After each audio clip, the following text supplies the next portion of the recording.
Olá, estudantes da segunda série. Sejam todos bem-vindos, sejam todas bem-vindas. Eu, professor Paulo Brito, e o título da nossa aula, os movimentos ou o movimento de independência dos Estados Unidos. O primeiro país da América a se tornar independentes no ano de 1776, rompendo as relações com a sua metrópole, que era a Inglaterra. Vamos dar uma olhada nos dois objetivos da nossa aula: identificar a influência do iluminismo na Declaração de Independência dos Estados Unidos da América e também conhecer os motivos que levaram à independência dos Estados Unidos, como eu disse a vocês, no ano de 1776. A América Latina, de uma forma geral, torna-se independente nas 3 primeiras décadas do século XIX e praticamente todos os países inspirados na independência dos Estados Unidos, ocorrido décadas atrás. Então ele serve aí como influência para a independência de outros países dentro do continente americano, não é?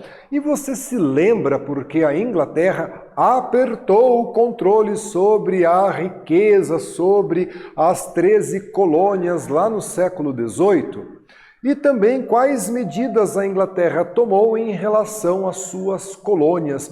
Por que essas 13 colônias, que tinham certa autonomia política e administrativa, tiveram ali no século XVIII um cerco na exploração comercial, a Inglaterra ali mais de perto, cobrando os impostos, né? O que levou a Inglaterra a tomar essas medidas, não é? E aí a gente precisa então, moçada, contextualizar com a Revolução Industrial. A Inglaterra foi o berço da Revolução Industrial, estava desejosa de matéria-prima, mercado consumidor e mão de obra na produção dos seus produtos. E via, portanto, nas 13 colônias, um local onde ela poderia explorar essas colônias e atender, assim, às suas necessidades com a Revolução Industrial. E também para evitar a concorrência dos produtos norte-americanos, uma vez que essas colônias elas tinham certa autonomia, e para compensar as perdas com a guerra, principalmente com a Guerra dos 7 Anos, um conflito envolvendo a Inglaterra e a França que aconteceu na América.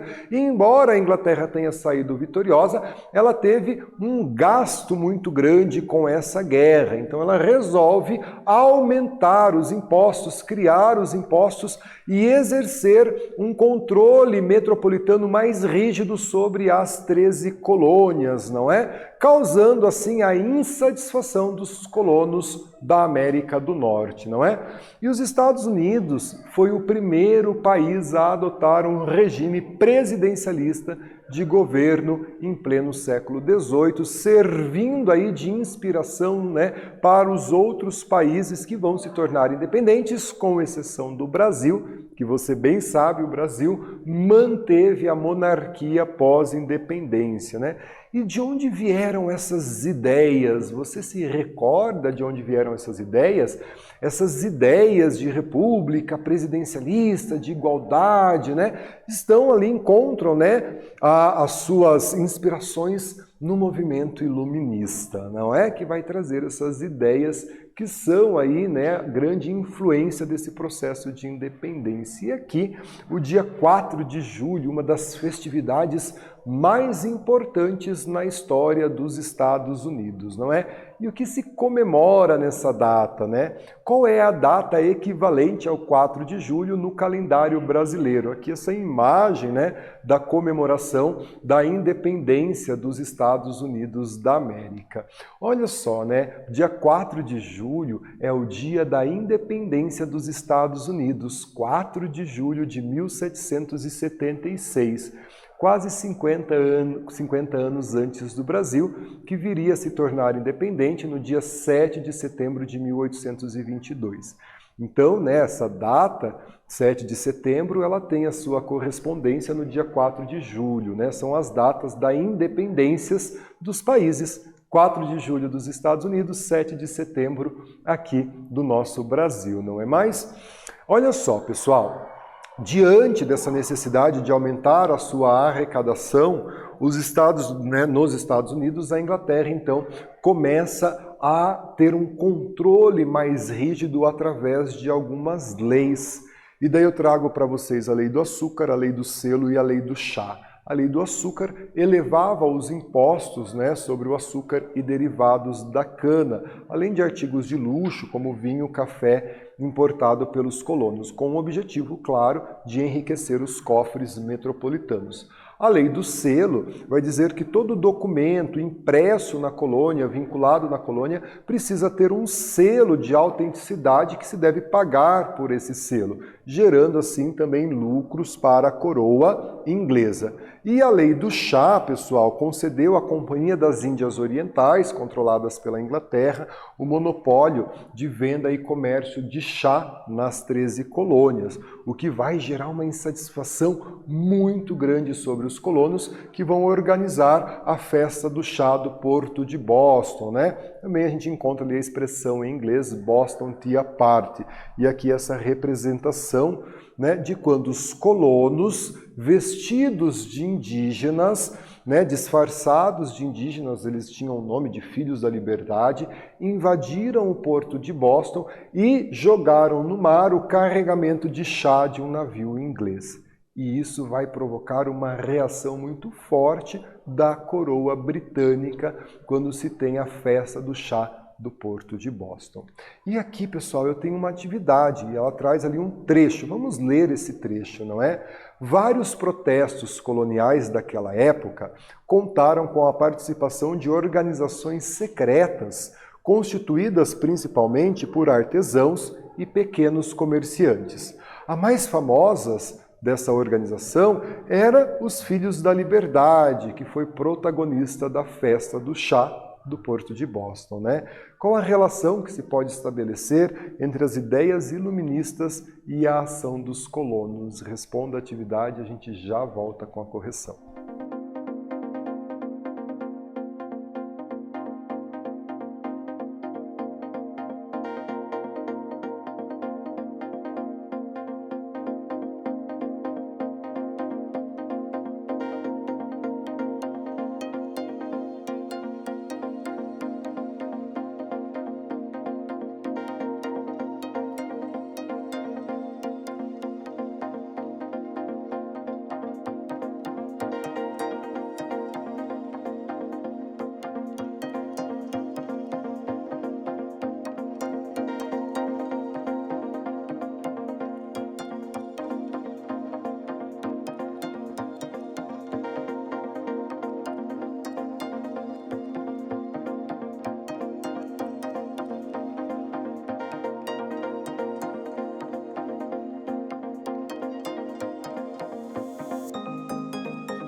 Pessoal, vamos então corrigir a nossa atividade, né? Qual a relação que se pode estabelecer entre as ideias iluministas e a ação dos colonos, não é mesmo? As leis intoleráveis, como a lei do açúcar, a lei do selo, né? Elas estimularam nos colonos um forte sentimento antimetropolitano contra a Inglaterra. E as ideias iluministas de liberdade e autonomia circulavam entre a burguesia e os pequenos comerciantes e artesãos que faziam parte das muitas sociedades secretas, como a Filhos da Liberdade, que foi protagonista da Festa do Chá do Porto de Boston, né?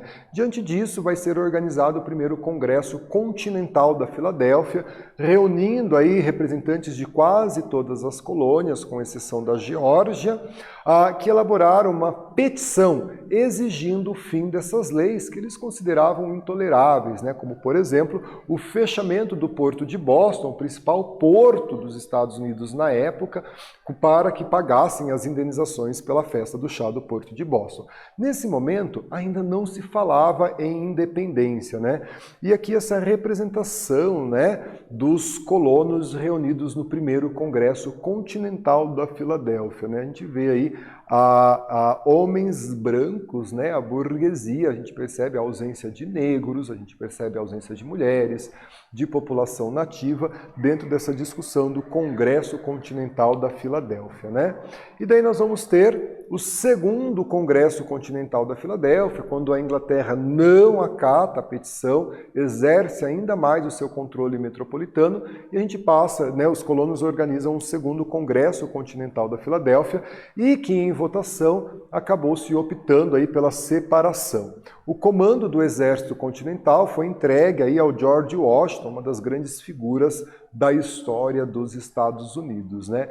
E é nesse congresso, então, que vai se declarar a independência dos Estados Unidos. Aqui nós temos uma representação desse congresso, né, da escrita da declaração, mais uma vez aí a cena, né, essa representação da burguesia branca, masculina, mais uma vez a ausência, né, de outros segmentos sociais nesse processo de independência, e isso, né, é uma das permanências que nós vamos ter na história dos Estados Unidos, a exclusão, por exemplo, da população afro-americana, dos africanos que foram levados para trabalhar como escravos, que vão ter os seus direitos negados até aí a década de 60, o ano de 1960, e a gente vendo a luta contra a segregação nos Estados Unidos, não é? E aí, após os diversos debates, em 1776, é então proclamada a independência dos Estados Unidos, publicada a Declaração de Independência dos Estados Unidos, né, um dos principais articuladores, autores dessa declaração, um indivíduo de nome Thomas Jefferson, né, influenciado por vários filósofos iluministas, como Rousseau, John Locke, né, com as suas ideias de que os governados só aceitam os governantes quando elegem esses governantes, o que não era o caso dos colonos ingleses, que não elegiam o parlamento inglês, e, portanto, não se viam obrigados a seguir as regras impostas pelo parlamento inglês. E Montesquieu, com as ideias, né, aí, também defendendo a tripartição dos poderes. E olha só, pessoal, essa Constituição dos Estados Unidos, elaborada a partir da sua independência, definia os Estados Unidos como uma república federativa presidencialista, a união indissociável dos Estados-membros, garantindo aí as autonomias das colônias, né? Nós sabemos aí que os estados dos Estados Unidos têm uma grande autonomia administrativa. Federalista, porque as ex-colônias, né, que passaram a ser estados, ganharam aí autonomia para criar suas leis, organizar forças militares e pedir empréstimos no exterior. E os poderes, segundo a teoria também defendida por Montesquieu, eles eram divididos em executivo, legislativo e judiciário. Pessoal, aqui o grande selo dos Estados Unidos, né, usado pela primeira vez em 1782, vão declarar a sua independência em 1776, vão enfrentar os conflitos armados, a guerra pela independência, e a Inglaterra reconhecendo a independência dos Estados Unidos em 1783. E aí o grande selo, né, algumas imagens, a águia, né, que é uma ave símbolo dos Estados Unidos, as armas nacionais, trazendo aí para esse elemento. E aqui a gente tem uma atividade, ó, um trecho sobre a Declaração da Independência dos Estados Unidos. Consideramos as seguintes verdades evidentes por si mesmo, a saber, que todos os homens são criados iguais, dotados pelo Criador de certos direitos inalienáveis, entre os quais figuram a vida, a liberdade e a busca da felicidade. Para assegurar esses direitos, entre os homens se instituem governos, que derivam seus justos poderes do consentimento dos governados. Pessoal, em que sentido se pode dizer que este documento foi influenciado pelos ideais iluministas? E a gente faz a correção juntos da nossa atividade.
Pessoal, vamos então corrigir a partir do trecho em que sentido se pode dizer que o documento foi influenciado por ideias iluministas. Não é? Olha só, nesse trecho a gente percebe claramente a defesa dos direitos inalienáveis, entre os quais a liberdade e a busca da felicidade, bem como a defesa de um governo justo que represente o interesse dos governados, conforme defendiam os filósofos iluministas. Quanta coisa nós conseguimos discutir, aprender e debater nesta aula, não é mesmo? As leis intoleráveis, aquelas que a Inglaterra fez para garantir uma maior lucratividade na sua colônia, fez com que surgisse nos colonos um forte sentimento anticolonial, antimetropolitano, né? Vão surgir várias sociedades secretas, como nós vimos uma delas, os Filhos da Liberdade, que passam a defender essa autonomia e a separação entre Estados Unidos e Inglaterra. E vai então começar esse processo de organizar a independência através dos congressos, primeiro o Congresso Continental da Filadélfia, o segundo Congresso Continental da Filadélfia, que resulta na separação e, consequentemente, na independência dos Estados Unidos no dia 4 de julho de 1776, tornando-se uma república presidencialista, uma república federativa presidencialista. O primeiro país a usar o presidencialismo ainda no século XVIII, servindo aí de exemplo para quase toda a América, com exceção do Brasil, uma vez que nós vamos manter a monarquia. E a Declaração de Independência, nós sabemos, ela foi fortemente influenciada pelos ideais iluministas de liberdade, igualdade, né? E pelos pensadores iluministas como Locke, Montesquieu, Rousseau e tantos outros. Aqui estão as nossas referências de aula e eu agradeço a sua participação. Fiquem bem e até a próxima.